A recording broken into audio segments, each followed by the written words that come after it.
So, how did my speaking event go at the detention center? Well, it ended up being like a 2-hour event, which was only scheduled for an hour. Kind of thought I made a mistake at first. I really did. Now, mind you, the detention center here, I'm not sure how all detention centers are. I don't think I've backed detention centers, but here at a detention center, it's they're sentenced to 18 months and below. Anything over 18 months in one day is the prison. And I've been to the prisons before, and it was nowhere near as intimidating as this. And I've been to this detention center before, and it's been much more chilled and relaxed. These women are there on drug charges. They've been ones that have been allowed on work release. Like, they're ending their sentence within months, like almost a month or so. And everything's been drug. They're there on drug charges, amongst other things, but drugs are one of the charges. Now, they're a little bit bitter because, you get to walk in and walk back out. And you hear that door shut behind you. It's a little scary no matter how many times you've been there. But, you chalk it up. I've done this many, many times. And these women were not approachable. These women, there was not a friendly face in that bunch when I walked in. There wasn't a cracked smile. And I'm thinking, holy shit, what I just do. I'm not going to lie. And if I'm not trying to offend, okay? I get it. They're bitter. You get to walk in. You get to walk out. I wasn't coming in there. I came in there true to this. This is what you see. My hair pulled up. Didn't bother dyeing it. Got my gray all out. T-shirt. I had on a pair of pants. I didn't wear shorts. And my tennis shoes. I do that because I don't need to walk in there all styled and dialed. It's not me anyway. So I need to be me to be comfortable in my own skin when I go. No makeup. I do that. Because why? You don't want to walk up in there talking to these women who would die to put on some makeup and be able to do the things. And be like, hey guys, I get it. I'm one of you. No, you're not. They're going to look at me like I'm crazy. Very hard. Very not friendly when I walked in. I was thinking, oh shit, I just went out. I really did. I got scared. And to think about, I speak all the time. Scared. I was scared. Well, I was scared, y'all. And I know you're protected in there. And I'm like, wait a minute. I stopped. I took a deep breath before I walked through that. No, this whole thought process, the fear, the holy shit, this is a mistake, the whole nine was all before I walked through those doors to where these women were sitting. I looked through a set of doors, like a window. And I thought, oh shit. So now I'm judging, okay? Everything I tell you don't do, I was on the other side of that door doing. Judging. Like, there's not a smile.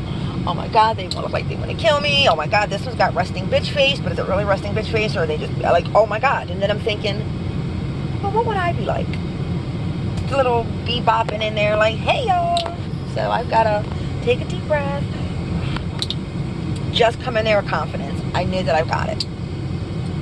The officers asked me, and the counselors and all that come in, asked me, are you ready? Are you okay? We can get out of this. This is up to you. I mean, you volunteer, blah, blah, blah. I'm like, nope.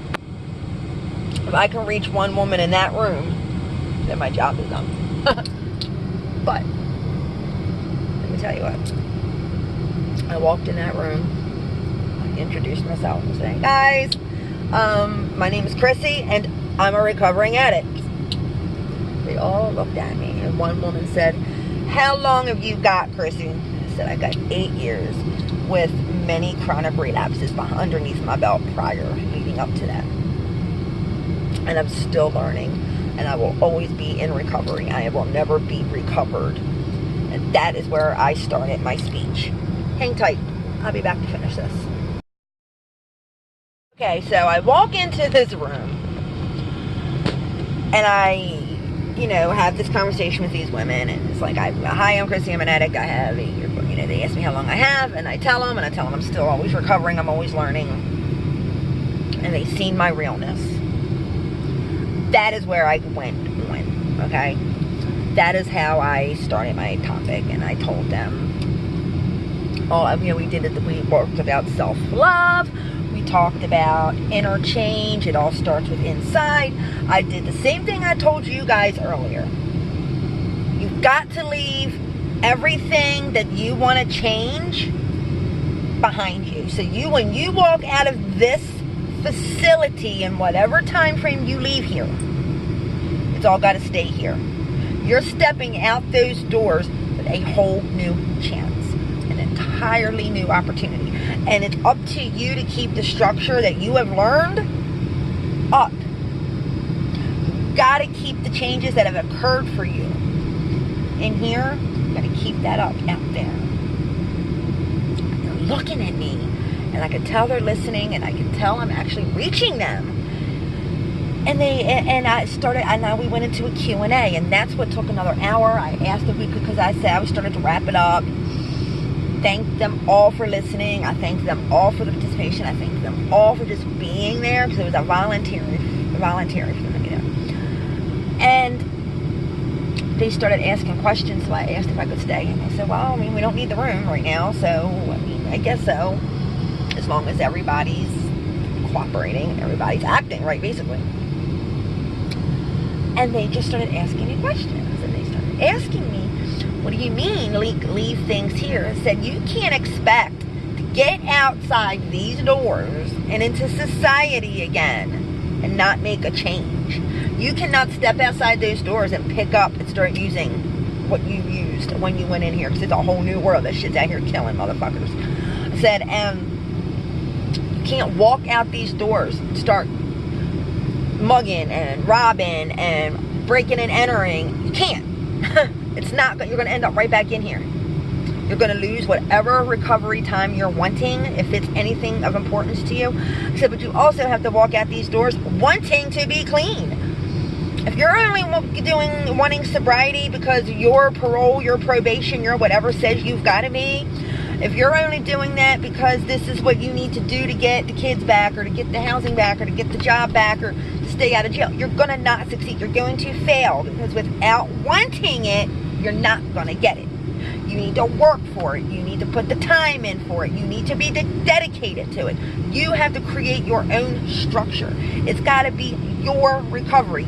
Not the detention center's recovery, not mom, dad's, or the kids' recovery, not your attorney's, your parole, or probation officer's recovery. Your recovery, your way. Do you want a sponsor? Get a sponsor. But start the NA process first if you're going to go that route. Do you want a mentor? Find a mentor. But know what you want in a mentor. Find somebody that you want something. You find the person who's living the recovery life that you're kind of wanting something like, okay? And this is the stuff I was telling them in such a direct way. I started to get tears. I got silence again, and I had one woman ask if she could hug me, and of course you're not allowed to touch or contact. And the officer, the corrections officer that was in the room, asked me if I was comfortable with that.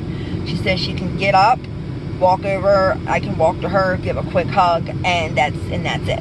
I can hug her with and walk away. And I said okay, and I did. And the contact and the hug and the emotion that was involved in that was something that I'll never forget. Guys, today is the day you've got to decide what you're going to do when you walk out these doors. Have you thought about it? Like, if you have a release date, do you know what you're going to do? Do you have a plan? You need a strong recovery plan. You need a strong recovery plan. So I'm going to go back in 2 weeks and talk to these women one more time, and we're going to talk about a recovery plan and how to enforce it, how to build one, what you got to have within your recovery plan, and just a lot of things. I'm going to try to help these women have a chance. So this really went well. I was scared to death, and I am so glad I had this experience. Just figured I would update y'all, catch y'all up. Have a good one.